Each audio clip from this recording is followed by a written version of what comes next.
ఇలా హుజురాబాద్లో పట్టణంలో dumping yard పెడతా ఉన్నారు.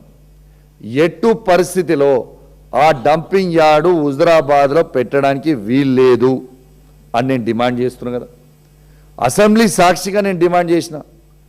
ఏప్రిల్ 4th నాడు నేను ఈ డంపింగ్ యార్డ్ మీద హుజురాబాద్లో పెద్ద ఎత్తున ప్రోగ్రాం పెట్టుకుందామని నేను ప్లాన్ చేసుకుంటే నాకు సిఐడి నోటీసులు పంపిస్తారు. 4th రోజు నువ్వు ఖచ్చితంగా ఈ సిఐడి ఆఫీస్కి నువ్వు వచ్చి అటెండ్ కావాలి ఎంక్వైరీ.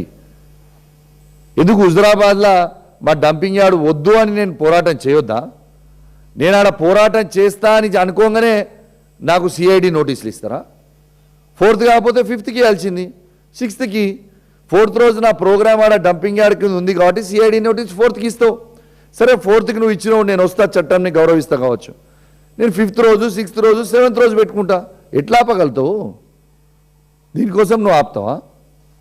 అసలు డంపింగ్ యార్డ్ అనేది మా హుజురాబాద్లో ఎందుకు పెట్టాలి అంటే కరీంనగర్లో ఉన్న చెత్త అంతా, హనంకొండ వరంగల్లో ఉన్న చెత్త అంతా అది తీసుకొచ్చి హుజురాబాద్లో పెడతారా? మడికొండలో ఉన్న ప్లాంట్ని తీసుకొచ్చి హుజురాబాద్లో ఎందుకు పెడుతున్నారు మీరు? ఎవరు చేయమన్నారు హుజురాబాద్లో?